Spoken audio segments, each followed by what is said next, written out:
Geologi ini dicirikan oleh perpindahan massa batuan dan tanah dalam jumlah yang besar dari lereng atau tebing curam.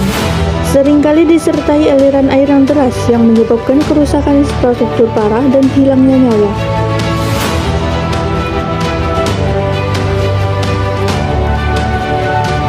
Di beberapa lokasi seperti Kampung Mendale, Kecamatan Kebayakan, dampaknya sangat ekstrim hingga menyebabkan area tersebut seolah-olah tenggelam oleh material tanah.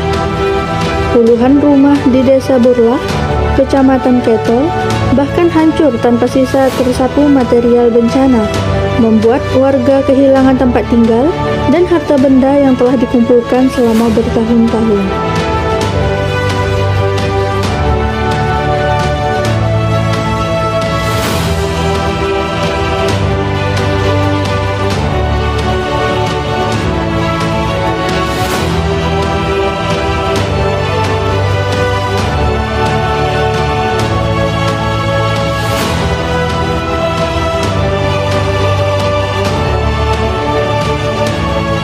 Bencana ini berdampak luas pada masyarakat di 14 kecamatan dari 295 kampung di Aceh Tengah.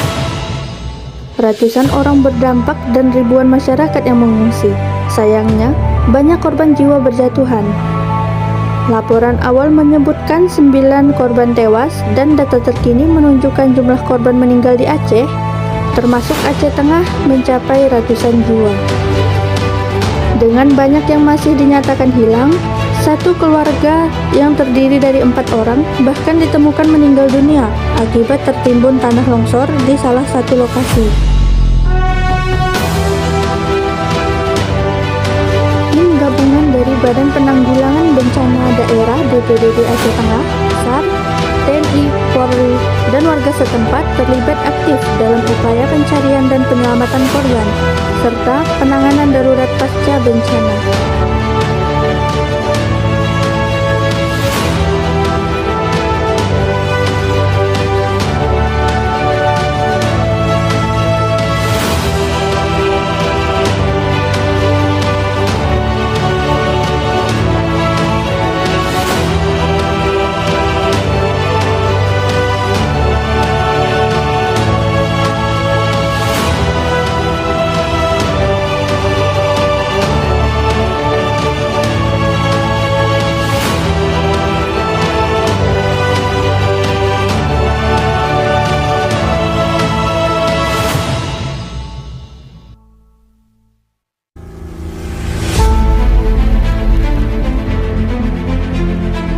Peristiwa ini terjadi di berbagai lokasi di wilayah Aceh Tengah, sebuah daerah yang memang dikenal rawan bencana alam karena lokasinya yang berada pada ketinggian 1.200 hingga 1.600 meter di atas permukaan laut.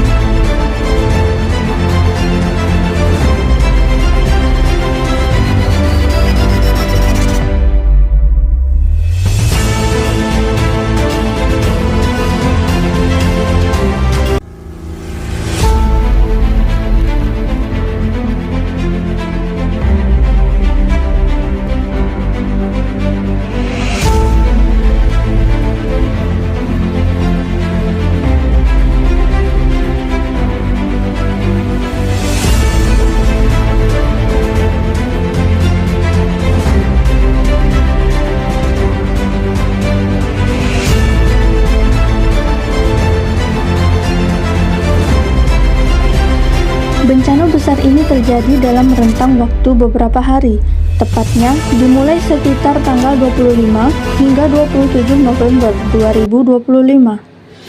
Dampak lanjutan seperti akses jalan yang masih terputus dan warga yang masih mengungsi terus berlangsung hingga awal dan pertengahan Desember 2025. Bahkan hingga hari ini, 25 Desember 2025, masih ada laporan mengenai kondisi pilu warga yang bertahan di tenda darurat.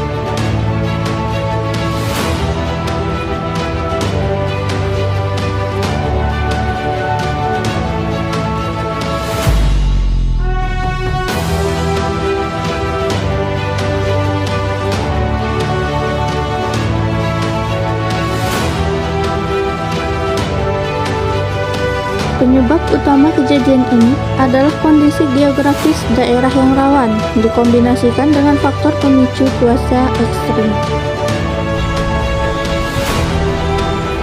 Curah hujan yang sangat tinggi dan intensitasnya yang berlangsung lama selama periode tersebut membuat tanah menjadi jenuh air dan sangat tidak stabil. Air yang meresap ke dalam lereng curam dengan kelerengan lebih dari 20 derajat meningkatkan tekanan pori dan mengurangi kekuatan geser tanah, memicu keruntuhan massa tanah secara tiba-tiba. Kondisi lereng yang terbuka atau gundul akibat penebangan pohon, serta sistem tata air yang buruk di wilayah tersebut turut memperparah resiko bencana.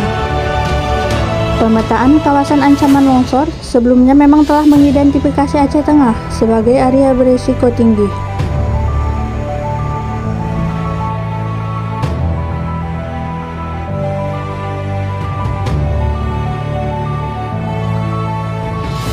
Dampak bencana ini sangat luas dan parah, melumpuhkan kehidupan di banyak desa.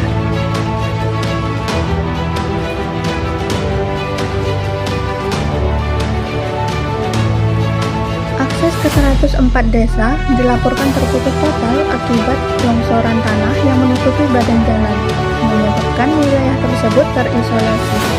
Listrik padam dan jaringan internet terputus mempersulit komunikasi dan koordinasi bantuan. Warga mengalami kesulitan pangan karena suplai sembako tidak bisa masuk dan harga kebutuhan pokok di pasar ikut melonjak. Banyak warga terpaksa mengungsi di tenda darurat dan bangunan sekolah yang terdekat, berharap bantuan segera datang. Tim gabungan harus menggunakan cara darurat seperti jembatan gantung sementara untuk menjangkau daerah yang terisolir.